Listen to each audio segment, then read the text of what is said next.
Donald Trump has been tweeting attacks on protesters from the White House for days, while offering up a suggestion that the military go in and use more force against protesters. Meanwhile, Democratic presidential candidate Joe Biden has been meeting with protesters. He gave a very good speech yesterday about the state of the race as well as police relations in this country. And we now have Democratic Senator Elizabeth Warren joining the protest marches yesterday, marching with her husband and her absolutely delightful dog, a golden retriever named Bailey.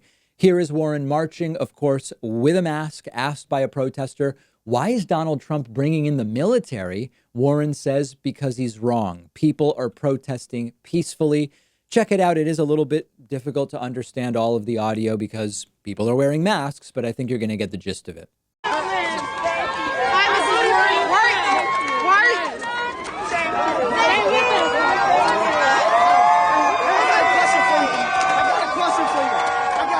For you. Why does Trump got the military out here?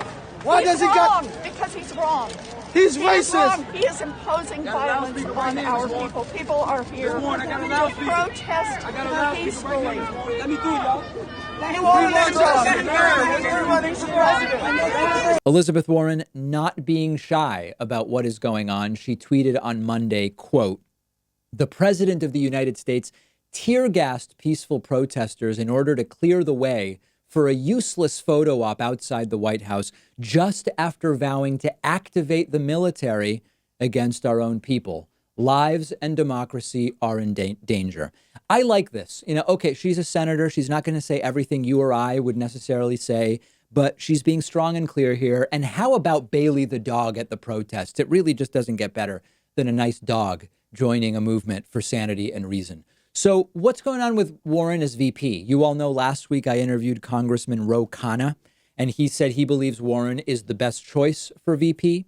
Joe Biden is increasingly getting pressure not to pick Elizabeth Warren from different camps. OK, there are some people who don't want Warren to be the VP because they don't like her wealth tax and they don't want her wealth tax to be made into the law.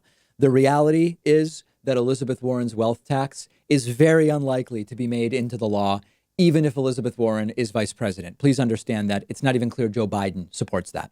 There's another contingent that wants Joe Biden to choose a black vice president. Now, remember, Joe Biden already committed to choosing a female vice president. Yesterday on the bonus show, we talked about the call for Joe Biden now to pick a black female vice president.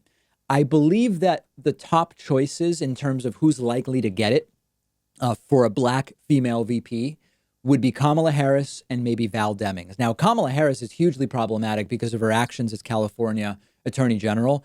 Given what's going on right now with the protests, it strikes me as maybe a bad idea to pick Kamala Harris. If in 2 months the protests have died down, maybe it's something that would be less problematic from a PR perspective, although her track record as California AG is not good.